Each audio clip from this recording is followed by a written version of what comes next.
Good evening, listening audience, and welcome to another week of Unlock the Door Radio. This is your host, Michael Cross, here, hoping that you are living or trying to live that particular um, code of ethics that was set by Benjamin Franklin to question authority and to think beyond what the society says you should think, to contemplate issues that are beyond what you're going to see on your regular network TV. Tonight, now a little warning here, everyone. Tonight, if you've got children listening, you might want to send them off because we're going to be dealing with some issues that might be more into more grown-up ears. I'm sure this would be fine for teenagers and everyone else, but for really young ones, maybe you might consider letting them go off and watch some TV or something or do something else. Because tonight we are going to deal with the changing face of the family. That's right, it's changing. It's changing in many ways. Some of those ways are going back to the old days. Some of them are brand new. But anyway, I'd like to welcome back as a guest. We had her on back in May, and we have her back. And that is Janet Benyon. She is a professor of anthropology and sociology at Lyndon State University and Vermont. Vermont, yes, in the United States. And she's the author of the book Polygamy in Prime Time. I'm also joined with my co-host Josephine, who will help me delve into these issues of what's going on with marriage and sexuality nowadays. Hello, gals. Hello, it's good to be here. Okay, let me start off a little bit with Janet. You were telling me that you're going to be speaking at a conference this weekend at UC Berkeley. Yeah, that's right. It is a conference about non-monogamy. That's one of the titles. And it's looking at all aspects of sexuality and how alternative sexuality is now becoming more the topic of not only scholastic and academic discourse, but it's out there in the media. I mean, we're seeing more television shows depicting people who are non-heteronormative, and not only from the queer community, gay, lesbian, bi, trans, but also those who are practicing polyamory, or those who are practicing a variety of mixed configurations, as they often do in areas like Berkeley. Berkeley is a big area for polyfidelity. So this conference this weekend is going to be looking at the nature of non-monogamous forms and how they are emerging, which is appropriate. Just recently, Michael, maybe you heard about this. Over the month of December, Utah, a fairly red, conservative state, had not only opened up legal venues for gay marriage, but a federal judge ruled that a key section of Utah law criminalizing polygamy is now unconstitutional, which is granting multi-spouse families the right to live together without facing arrest for the first time. That's really interesting. Yeah, I mean, you're talking about this being a growing phenomenon, and I'd like to just ask Josephine here. Josephine, tell us a little bit about yourself and what seems to be the conversation amongst your peers.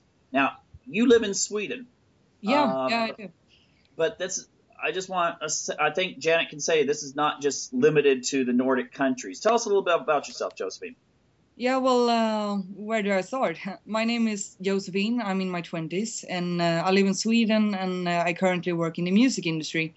So among my peers, well, since I work in the music industry, I have peers from my age to, up to their 60s or whatever.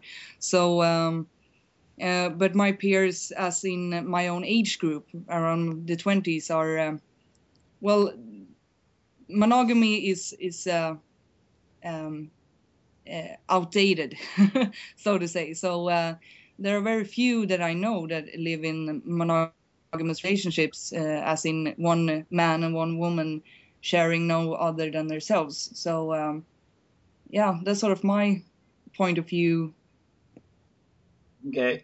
You mentioned something about pansexuality. I think everyone gets this image when they hear of Pan as that Greek Calmere, whatever you call it, half goat, half human, who would run around and have sex with men and women throughout the forest. Most history books leave out the part about the men. What is pansexuality?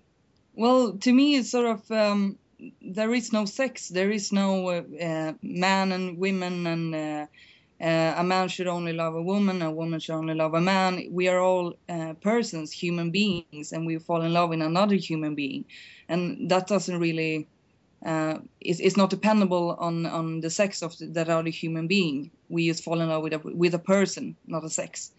So that's at least that's what I believe, and what I think is sort of in an upswing, at least here in Sweden, in well, around teenagers at least. So you don't fall in love with a sex, you fall in love with a human being, and you don't define yourself as a woman or a man. We even have a word now, hen. It's sort of a combination of he and she, so we can use one word to describe a person without setting them in a sex. So yeah. Okay, Janet, is this just something you find in Sweden, or is this on the East Coast and West Coast of the United States as well? Well, yeah, I think, having worked in the college environment and seen other campuses, you can see that part of expanding the queer community of lesbian, gay, bi, and trans is now looking at issues of asexuality, pansexuality, and polyamory. And so there's an expansion of opportunities to not only begin defining gender differently, but defining sexuality and companionship differently in a more open way. And Josephine, what you had said is striking, because many bisexual students of mine say that they do fall in love with the person, not the anatomy, and that's what they like, the freedom of that. And I'm remembering Joan Didion, who is a lesbian writer of great renown. She said that she often found falling in love with a person that reflected her own, physical and sexual nature was what she desired, which was in a way narcissistic. She said so that her form of lesbianism was a form of narcissism, which I think is interesting. But in any case, Michael, there are so many new movements now to expand the way we're thinking about polyamory. And that's, I think, what I was going to be talking about Yes. today. And I don't know if you want to hear more about some of these ideas or not relating to polyandry. Well, I'd like to bring them up throughout. It's just that it seems to me the reason why I wanted to bring this thing up about, like, if anyone's curious, they should look at the Gallup survey that took place last year in regards to sexuality in America. And I've watched those surveys over the years. I mean, I have a master's degree in community health, so those kinds of things interest me. I teach psychology. And they've remained relatively stable when it comes to the number of people identifying themselves as gay, lesbian, gay male, lesbian, and bisexual, and heterosexual. Fairly constant numbers in the age brackets. But I've noticed that in recent years, last year's, for instance, the rate of women identifying themselves as bisexual has skyrocketed.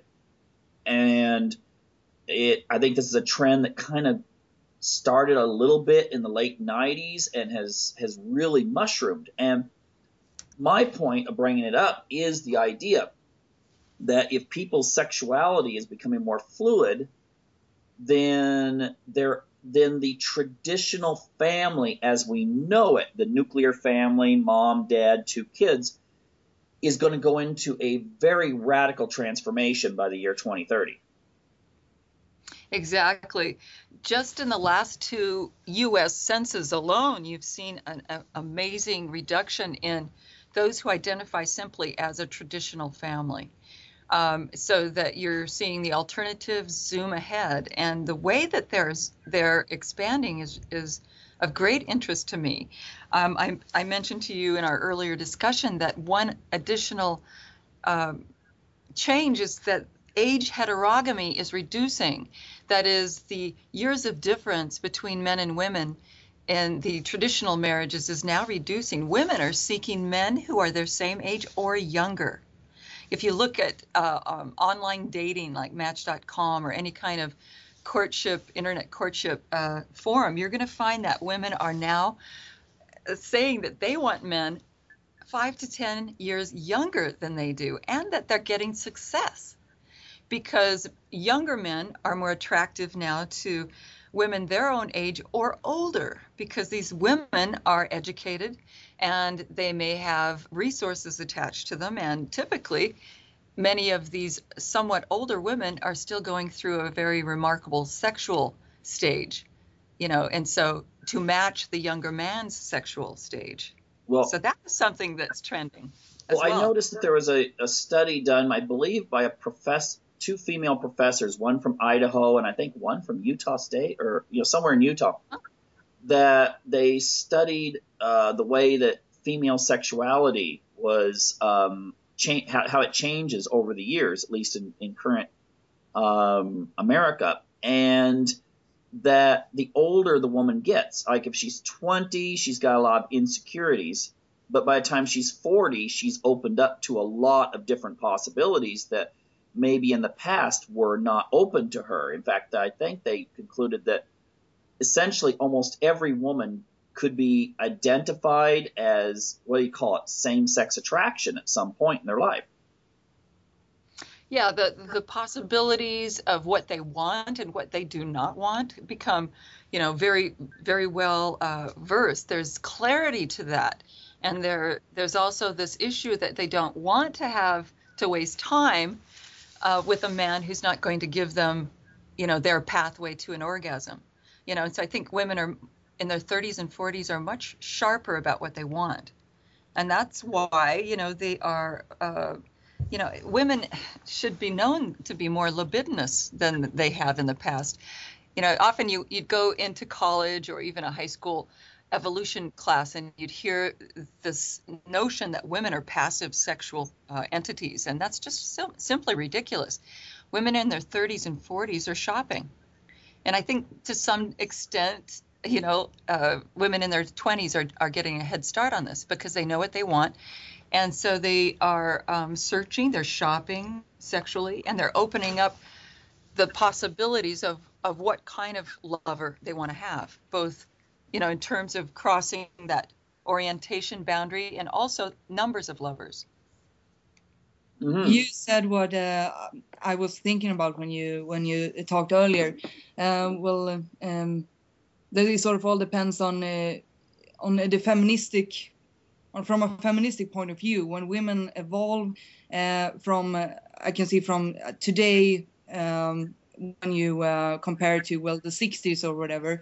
So women today are more educated, they have careers, and they are more prominent to actually get what they want in life. And that sort of reflects on their sexual choices as well. They don't settle for less. They want what they want, and they go out and get it. Could that be a reason, or am I out? No, I love it. And I really loved both what you and Michael had said about, this openness, this more progressive sexuality as, something that's happening, especially for women in their 30s and 50s. What I've noticed is that in my statistics on marriage, women are opting for divorce more than men in America. I don't know if that's happening in Sweden, but especially at the ages of 30s and 40s. And one of the reasons for this is that they do not want any more of the same old tired bullshit of maybe not in being able to enjoy themselves sexually. That's one thing, but also not being recognized for their emotional and financial independence. And so what they do is they leave behind husbands who are, getting to that point in their lives when they're reducing the amount of testosterone that they have. Men in their late 40s, mid 50s have a reduction in testosterone and an increase in estrogen, just at the same time that their wives are even more interested in sexuality. So I think that all of these things are converging to cause women to look outward. Whether or not this is a good thing, I don't know. I mean, we can't judge it. We're just looking at what it is. They're looking outward and openly to younger men, to multiple spouses, to even same-sex partners for the first time in their lives. It's quite interesting, getting into the more of the polyamory. Now, is there a difference between polyamory and Shall we have some definitions, Michael? Yeah, because we have polygamy, we have polyandry, and polyamory. Okay. Polygamy is the umbrella term for all multiple matings. If you look at the Latin-based word poly, meaning many, and gamy, meaning matings. And mostly we refer to it in anthropology when we're talking about formal marriages, but now we're using the term a bit more loosely to incorporate, a more freestyle openness in loving multiple partners. So one man that I interviewed from San Francisco said that he and his girlfriend decided to open up to additional partners, even though they were very committed to each other. And her story was that she wanted to have a second boyfriend to help her in the areas that her first boyfriend was not interested in, such as, love of literature and film, but also sexuality. And so he said, well, that's okay. He was very open-minded. And he is also looking for a second partner. I've even noticed on online dating, people list themselves as polyamorous if they're interested in having, additional partners. Not everyone's together in bed. That's not what I'm talking about. But that besides your one consistent partner, you've got someone else who is dear to you and that you have time and energy to engage in that relationship as well. But this is different. This is different than. Okay, I was just going to say this is different than the traditional mistress type of situation. Right. This is where everyone knows about it and that they are in agreement with it. Sure, you can go to your other girlfriend now because we're fine, and I may see my boyfriend, and that is fine. So it's very adult, mature conversations about incorporating additional partners into the relationship. Okay. Now that's, again, polyamory, but polyandry is a marriage form typically found in Tibet where you have one woman who's married to several brothers or to several men. That's polyandry. Polygyny is where one man is married to several women, such as you'd find in the Mormon fundamentalist case. But you can have blendings of this. For instance, there are some polygamous families in which, and I've heard about this even in Mormon history, in which a man might have 4 wives, but 2 of those wives might be romantically involved with each other as well as the husband. Well, right. I wrote a chapter on, now what you're talking about is lesbianism within polygyny. Well, bisexuality. Bisexuality.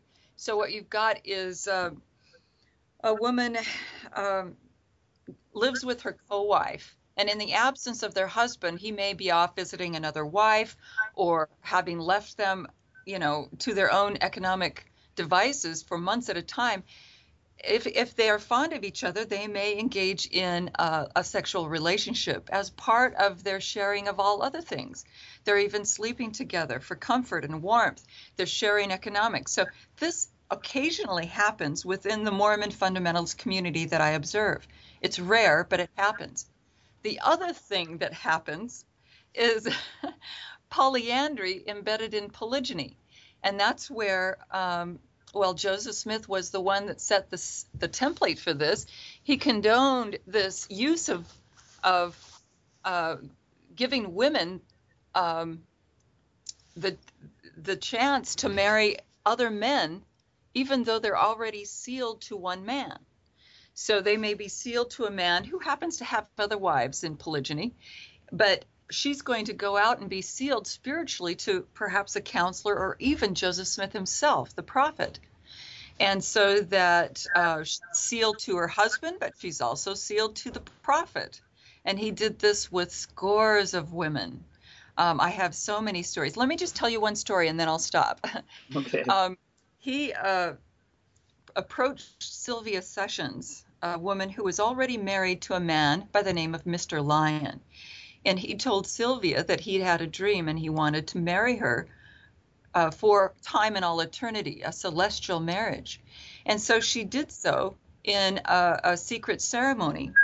She bore children to the prophet Joseph Smith, just as she was also bearing children to her husband. But in this way, what it did for her is it expanded her ability to do well in the afterlife, because she's linked spiritually to the prophet of God. So in a way, she was very interested in doing that, because it would help her. Every woman's supposed to have a savior on Mount Zion to get to the celestial kingdom. Well, now she's got two saviors on Mount Zion. She's a shoo-in to her celestial glory. So like in modern Facebook terms, it's like you're higher up on the subscription or followers list. I would say so. It's marrying up to a second man, even though you're already linked to a man who himself is polygynous, who may have other wives. It gets to be very confusing, Michael. It sounds like it. It sounds like now. There's one thing, now I want to open it up for you two to go into in more detail. But I was watching something on NBC. No, it's Who Does Nightline? That's ABC. Yeah. I can't remember. Yeah, ABC Nightline. They did a program in which it reminded me of what you were saying. You had a situation where, and ironically, this guy seemed older. I mean, maybe I'm wrong. Some guys look younger, some older for their age. But they featured a couple. I think they were married. Not entirely sure, but they were together, and he didn't want to have a child, but she wanted a child. But he suggested that if she wanted a child so bad, that she should get another boyfriend to come into the relationship. I mean, it sounds weird, but yeah, to me at least. But this other guy comes in. Now, he impregnated her. Now, they're all like a couple. They're all like, they live together, all three of these people. But it's interesting what you said about looking for different qualities, because the older guy who didn't want kids, he quit his job. He takes care of the son now full time, and he's Mr. Nurturer, the guy that's always there for the child. Whereas the other guy is more of the stereotypical alpha male. He seems to be more the macho, type of guy. And it seemed then, it reminded me when you went back, when you were talking about women maybe looking. And I know I'm putting a lot of emphasis on women, but the reason I'm doing this for women is because so many times in American culture especially, there is still this traditional sense that men are the ones that want sex. Women don't. Right. Women don't look at pornography. Women don't cheat. Women don't this. Women don't that. It's the men that are doing it. I don't know who they're doing it with, but they're doing it. And so I want to emphasize female sexuality in this sense, because obviously what you've said, it's not true that women are just passive creatures. But it was interesting. They said that that it seemed to fulfill both needs. She wanted a man who was the nurturer, and she wanted the man that was more the macho, it seemed, type of guy. Well, right. And it may be that we're all daydreaming about that as women, that we that we want a man for their children, a father who's going to be wonderful for the children, somebody who's great in bed and stimulating that way, but also an intellectual or a sensitive man, and so we really have a tall order. It's quite a list that we have on our wish list for men to perform. One thing that we do know is there was an anthropologist by the name of Goldstein that found that the choice for women to go into polyandry and select different men is often associated with higher status, but it's also associated with a lot more work. There's a lot of work involved in juggling husbands. So it's not as attractive as you may think of it, because you've got to sexually service all of these men. Then you've also got to make sure that you're taking care of them, or that they feel loved, and that there's emotional workload there too. And so if we're daydreaming about that, we should rethink it. It may be easier just to stay monogamously with one man and then just step out once in a while, as is the case for some women. And we don't recognize that women do actually step out. There was an incredible book that came out recently by Robin Baker. He's a Manchester, England biologist, and it's called Sperm Wars. Have you ever heard of it, Michael? I've heard of. Amazing. Is it related to some? Is it related to like the work like Sex at Dawn, Christopher Ryan? No, I don't think so. It's about infidelity, sexual conflict, and other bedroom battles, but it talks about statistics that show that women are serious players in the sexual game. That 10% of children are not actually fathered by their own biological fathers, or so to speak, their fathers who are married to their mothers, but that these women are often shopping, and they at least 10% of the data shows that women are, more likely to conceive through a casual fling than through sex with her regular partner, so that they are naturally and biologically libidinous or polyandrous. Mm-hmm. And so again, we have to start thinking about that, not just seeing women as the passive sexual coy partner that we've thought of, in the in the 70s and 60s. Mm-hmm. Interesting. Josephine, you want to throw something in there? Yeah, well, sort of. I'm just sitting here thinking for myself. Well, I was sort of thinking, well, if you look back in, well, evolution and history, more recent history and more evolutionary history, it seems to me there's a lot of clues that suggest that we are not monogamous.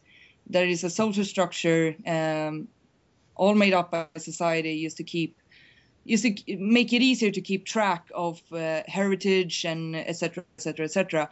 So maybe in this new day of globalism, this new technology, this new way to stay in contact with each other. I mean, we're sitting here right now on 3 totally different locations and having a conversation with each other.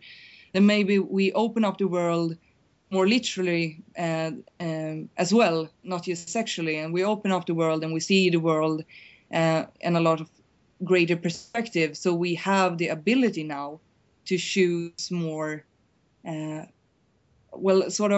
tailor our own lives and tailor our own social structure and tailor our own family norm. So it's not this nuclear family anymore with husband, wife, and 2 children, because we as individuals can tailor our own. Well, do you know what I'm getting at? Yes, and there's a need for that openness and the choice, because one size just simply doesn't fit everyone's needs, One size of shoe, one size of marriage, one style of sexuality doesn't fit everyone's needs. And especially since we're in this environment, you said globalization plays a role. Well, globalization has created opportunities for communication across barriers and boundaries, which is great. But it also highlights the necessity for adaptation. If you're not adapting to the socio-economic pressures of your environment through innovative services and goods, and you're not going to make it. Likewise, you have to adapt sexually and through marriage. If everyone is agreeing that the children should be cared for, well, the question is, who's going to care for the children? Yeah. One polyfidelity group suggests that the best way to take care of children in this day and age is have multiple parents, so that you have two. It takes a village to raise a child. Yeah, 2 to 3 different parents staying at home, and then the other 2 are going out and making the money. And then you have, so this is based on the goals of not only financial success, but also taking care of children. You have a reason to engage in polyfidelity. Well, that's interesting you bring that up, because in polygamy, at least the modern, and I know you've studied this, and you can tell us about any situations you've seen this, where a man might have 3 wives, but one of them's really career oriented. One of them really wants to go out there, I don't know, be a doctor, lawyer, whatever. One of them, I don't know, kind of in between. The other one's just totally stay at home, bake cookies, 1950s style housewife. And it seems in those situations I've read about that it makes economic sense in that kind of situation, because the husband and 1 or 2 of the wives are out working. One's, providing daycare. and they have all these multiple incomes in which, nowadays, gosh, it takes, two people working to be able to buy a house that, in the 1960s, one person working could buy. So maybe this is going to increase in the future. Do you think polygamy, and also, well, we could throw it all together, polygamy, polyamory, the whole bit, multiple marriage, is going to increase maybe because of also economic factors? And then I want to get back to globalization too. Yeah, I have to say that I think Was the question polyfidelity, polyamory in general will increase, but I don't think polygyny per se will increase. Let me repeat that. I think that polyamory or polyfidelity as a concept of freedom and openness will increase to accommodate individual need for more than one sexual partner. That's just a natural phenomenon. But I don't think polygyny as a marriage form is going to necessarily increase because it's so very complex and so very hard.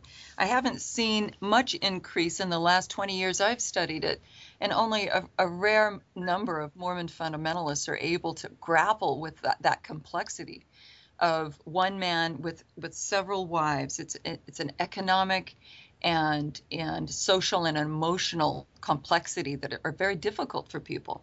While there are advantages, Michael, I agree with you, I don't see that particular form is going to increase. It's just too hard to live it well. Okay. It takes a lot of effort. Josephine, I cut you off. No, that's okay. I'm just pondering.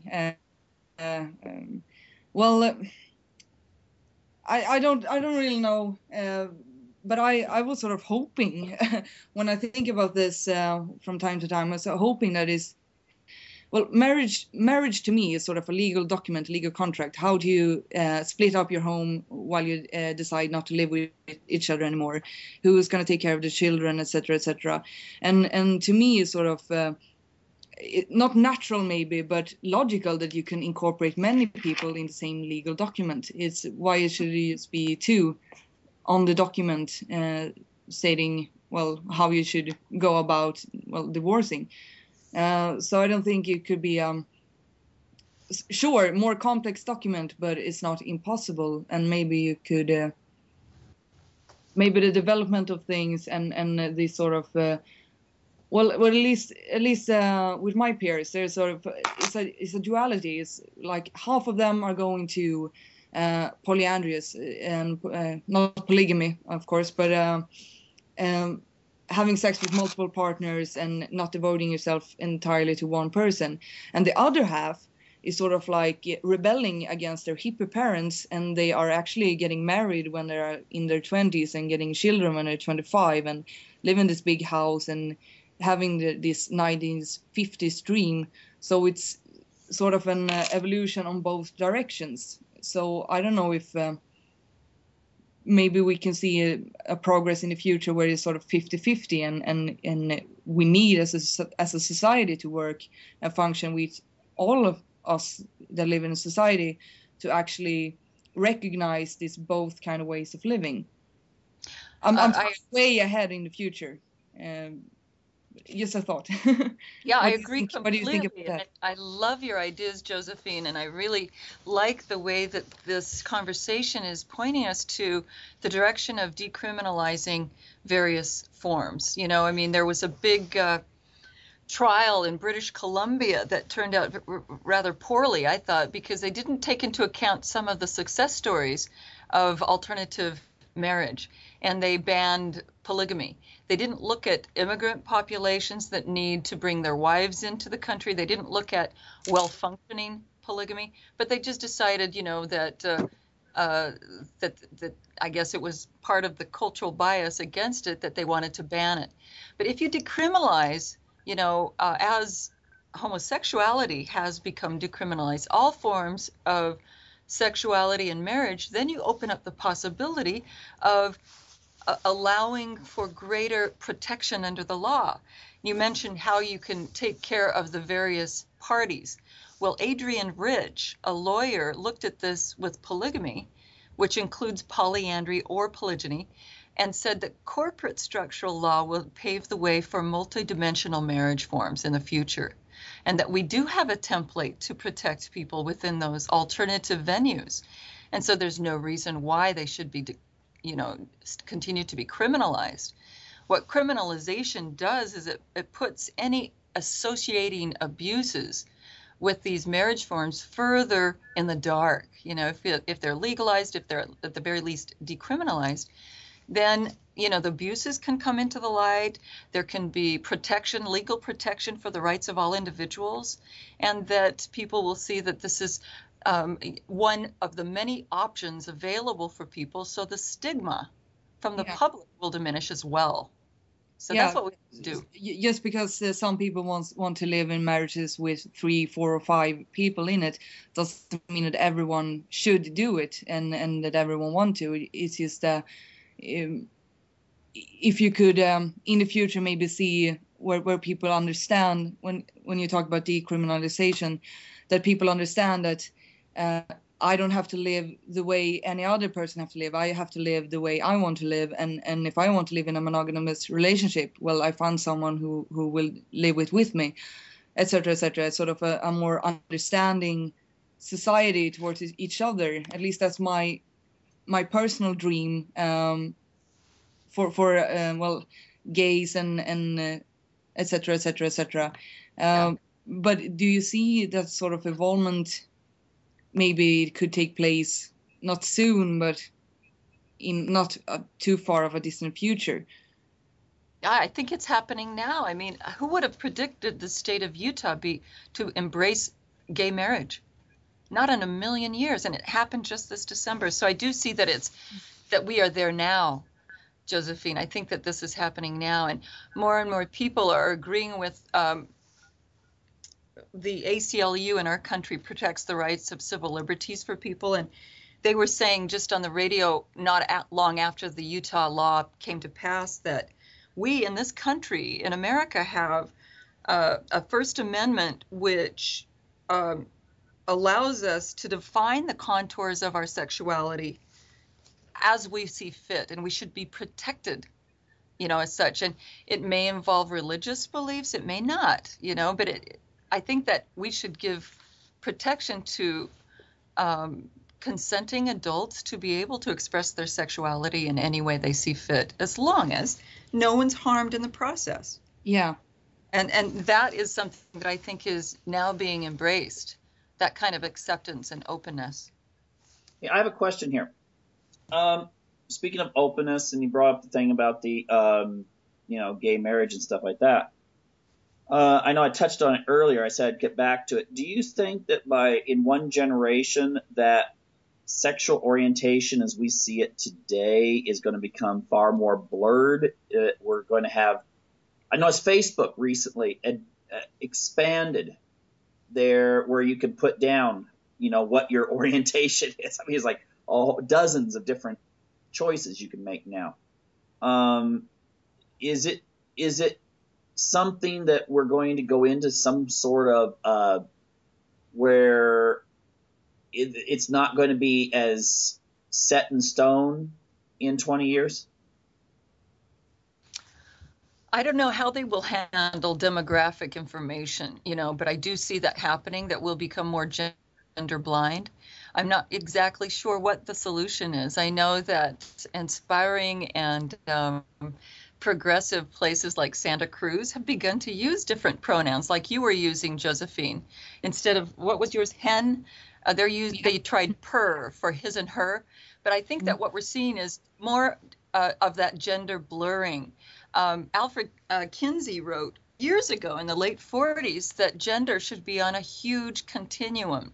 What an inspiring man. In the 40s he wrote this, and he said that every individual has a different level of gender expression and that it cannot be put into any kind of binary formula. So I think that the binary male and female will no longer, in the future will no longer be satisfactory, that there will have to be at least 1/3 category. And people are now putting that on surveys. I know that the admissions program of many schools is now saying other. You can't just say gender, male or female, but they have to provide a 3rd category for other, which I think is inspiring. Yeah, that really is. That's really inspiring. That's more than we have in Sweden right now. There's still gender, male and female, and not the third box. But maybe we get there. Okay. Well, it's still highly scrutinized. You know, there's still a lot of people that do not feel that that is natural, or that doesn't follow the biblical template or the natural way. So I think that it's still a battle. Well, the thing is, though, that then if that's the case in 20 years, then I guess I'd have to, in my personal opinion, it just seems then that you're going to have a difference in the way people see everything. I mean, already today, I mean, if you compare 20 years ago, you talked about testosterone. Personally, I dispute. Well, I'm not going to get into my own exercise program and everything like that, and all that kind of stuff. But the thing is, though, that there has been a marked decrease in male testosterone production over the years, to where in many cases you can look at an 80-year-old man today who might have served, I don't know, in in the Korean War or something, and his testosterone level is the same level as his grandson, who's might be 25, and that's causing more infertility in men. Lower testosterone, lower sperm count. And 20 and 30 years ago, it was so much more a stigma if the wife who might be fertile and the husband who's infertile said, well, let's get a donor. Let's either go to a clinic or get a friend or whatever to donate. And that seems to have really decreased now. I mean, it's not very weird anymore for someone to go for those services. So in a sense, that's sort of a polyandry in a way, at least biologically. Yeah, I guess it would be. Yeah. Seeking sperm elsewhere. That's a form of polyandry. Yes, Right. I know people who have done this. And so, I mean, in a sense, there's no romantic relationship, but there's someone who, is the father of the children and not the father themselves in a relationship. At the same time, if you're going to have an increase in the number of women who say, well, I just fell in love with this other woman and I never want to be away from her, it seems to me that you're going to have more instances where you're going to have more marriage between, you're going to have more gay marriage, but you're also maybe going to have, if people are very fluid, you're going to have situations where you're going to have a couple of women and a guy, whether he is living in the same place, maybe he's just the sperm daddy or something like that. But it just seems to me that you're going to have more of this in the future, just like you're seeing a change in the way people see age, where it used to be women never dated a guy that was younger. I know a woman who she's like just turned in her 40s, and when she's single, and when she dates, she doesn't want to date anyone over 25. Wow.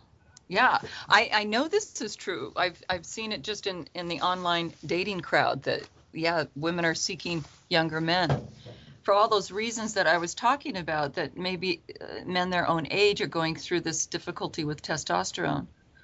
There's another thing. I know a couple that is kind of like a satellite family, a blended family that's both composite of gay and straight. And let me just explain, because I think this is a direction that we may be going in the future. My friend had a girlfriend in college, and they were very close, but then she discovered that she was interested in women, and so he went in a different direction, but they remained good friends. So he married another woman, and then later this lesbian girlfriend of his came back and said, we would like you to be the donor for our sperm, because she and her Vermont girlfriend wanted to have a family. And since they were connected through college, they agreed, and he and his wife agreed to have him donate the sperm. And they also agreed that they would be kind of a surrogate family to the children born to this lesbian couple, that they would be a large extended family, get together on Christmas, at holidays, and so that the children born to the couple, a lesbian couple would have an uncle daddy. And so there's a straight couple, a lesbian couple, or interact as part of their devotion to children that are being born through his sperm and the lesbian couple's child. So I think that this is something that may be growing and increasing. I don't know how to label it. Have you seen that, Josephine? Or do you know people that, younger women who are just like saying that, well, I'm not even going to get married. I just want to have kids, though. No, I don't really talk about marriage or kids. Okay. Just Not like yet, my daughters. Yeah, I was No, asking. but no, the only ones I heard is girls my age who actually wants to get married and have kids as soon as possible with one man. I don't know why, sort of as a revolt to their hippie parents, maybe. It's a trend sort of here in Sweden, at least. So that's the only thing I heard about that. Janet, Yep. You're giving a big talk at UC Berkeley this weekend. What are you going to talk about with your audience there? Right. Well, I was asked to talk about this phenomenon that I was telling you about, how a major alternative sexual form where polyandry is embedded in polygyny. And my paper is exploring the ironic sources of empowerment for women once they have been given the okay to pursue other men within a polygynous environment. And added to that is the practices of that they believe in the goddess. They have a kind of a connection to a female priesthood, where they can use the Melchizedek priesthood to bless their children. They also can reject their husband and marry a better one, so through hypergamy. And also clandestine bit of bisexuality. So I'm looking at these rare but manifesting traits that often can help women find sources of empowerment and autonomy in a very rigid patriarchal environment. So that's what I'm going to be talking about. Mm-hmm. So is this are you talking Wicca, or is this like mainstream? I mean, is this in other religious traditions This as well? is within Mormon fundamentalist society. Wow. Yeah. So, for example, I may have mentioned one fellow. His name's Jim Harmston. May I give you an example of this? Oh, fire away, please. Okay. Well, I told you about Joe Smith and how he used to kind of do this and set the template for, men sharing their wives with him and others.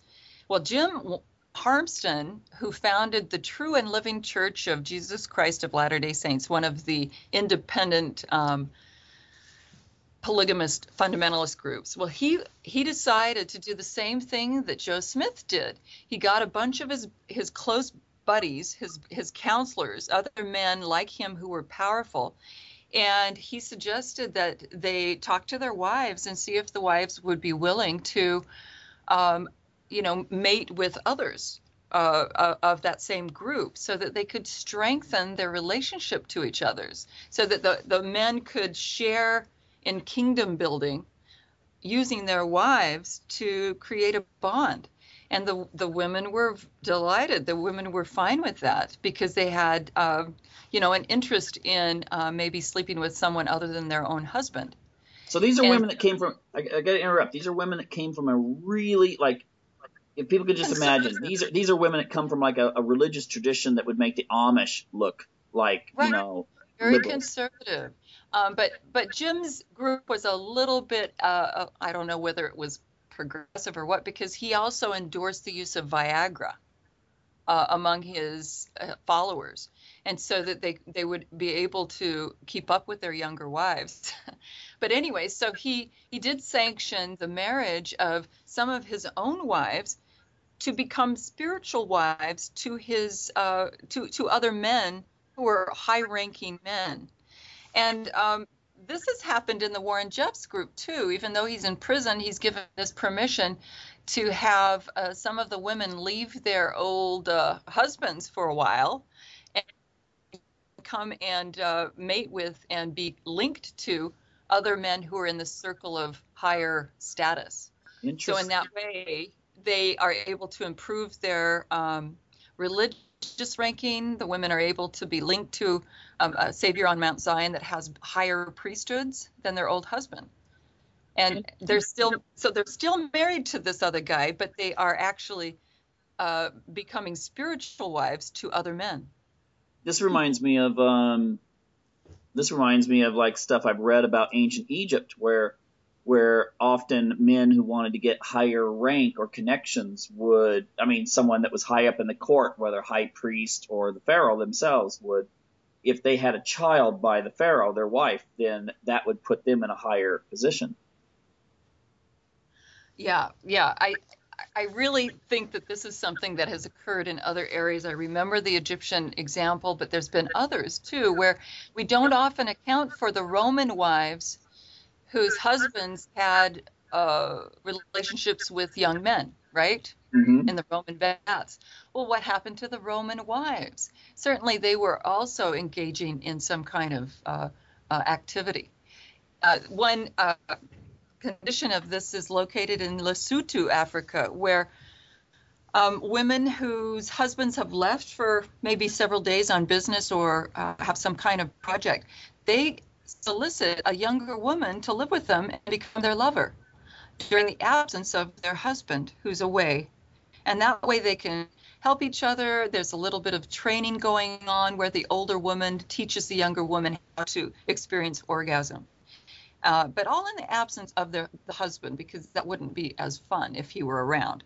So, this happens in Africa. It certainly happens in Mormon fundamentalism. Well, that sounds like what back in the 19th century, a lot of midwives, midwives were women, and you do realize what the treatment for hysteria was back then. Oh boy. Yeah, so it's kind of the same thing there. Not usually talked about in polite circles, but that's it's how they treated it.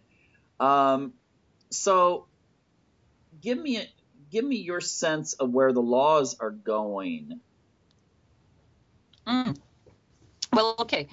Like I said at the beginning of this session, this federal judge has opened up the possibility that polygamy now is going to be unconstitutional in the Western states.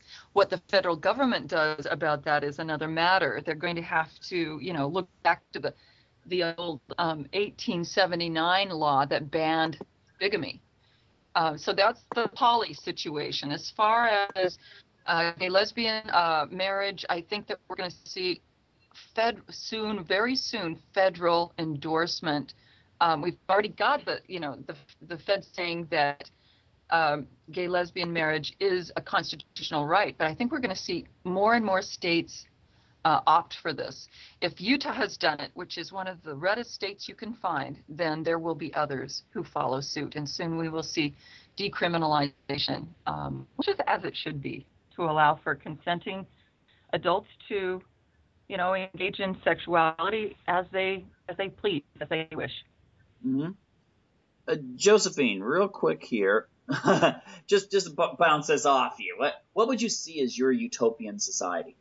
My utopian society, a society where there is no gender, at least not in this spectrum as we see it today. So we male line of works and female line of works, and it should just be all equal, men and women alike, and the gender lines between them are sort of blurred. So there's really one gender, and that's a human being.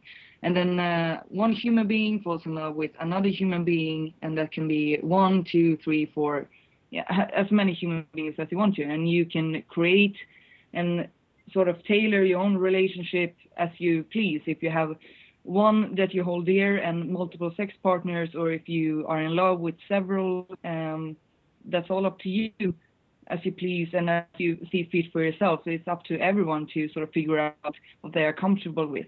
Like I said before, some people work best in monogamous relationships, and some people it doesn't fit them at all. They need to fall in love with several persons and they can't choose. And why would they choose? it's horrible to have to choose between 2 or 3 persons that you love.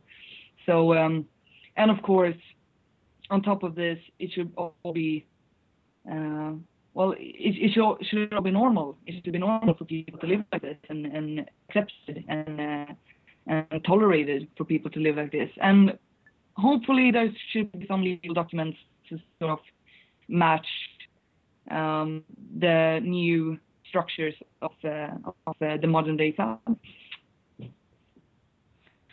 One thing that I would add with that utopian dream, Josephine, is that there be some kind of legal recourse in these new progressive marriages, if they are going to be decriminalized, that there be some exit strategies for people who are just simply not able to cope in that setting.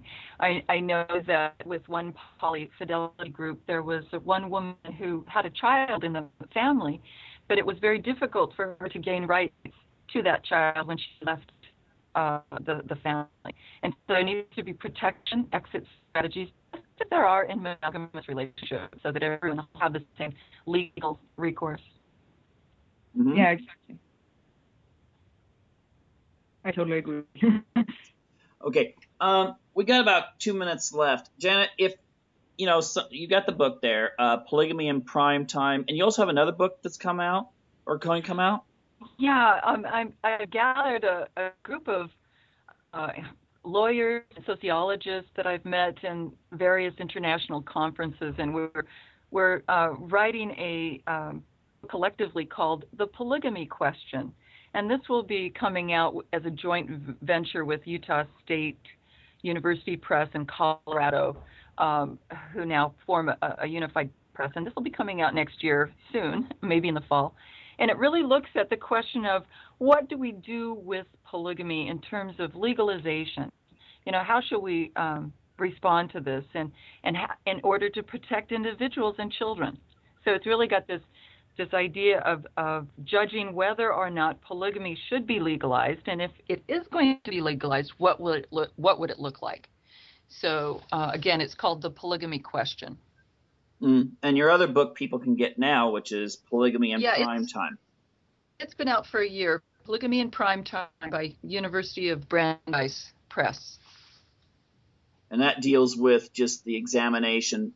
Some of it's the polyamory, but also it examines the difference between like the fundamentalists that live out in the desert that practice polygamy and the people that you might find who work as dentists and doctors and lawyers and those kinds of things. It's really a survey of all the Mormon fundamentalist-based polygamists that you will find in the Intermountain West. And it also looks at the intersection between media, gender, law in the Mormon fundamentalist experience. So it's a comprehensive book. It covers everything. I'd encourage people to at least look it up and consider reading it. It's not something that most people are really aware of, but I think it's going to be something that's it's not going to go away. And I think it's going to increase at least in number, if not in percentage, just because. Okay. All right. We'll see. We'll come back in a couple of Well, we got that globalization that Josephine's talking about. I mean, yeah, everyone's communicating with each other. Everything from Facebook to other social media puts everyone kind of back into that, scenario of the 10 and 20 and 30 year high school reunion, where they're right. They never leave one another and, things happen. Okay. Well, I'd like to thank you very much, Janet, for being on tonight. It was great to meet you, Josephine. Good luck. Great to meet you too. And thank you. Yeah. It's Josephine's first, but not the last night of doing interviews. Right, Josephine? Yeah, that's right. Yeah. Excellent. And Janet, good luck on your presentation at Berkeley this weekend. Well, thank you so much, Michael. Good luck to you. Bye-bye. Thank you. And that wraps up another evening of Unlock the Door Radio. And we encourage you to check out the fan page on Facebook at Unlock the Door. And you can check out my YouTube channel at Michael Cross. Anyway, take care, everyone. And remember, question authority. Bye now. Bye.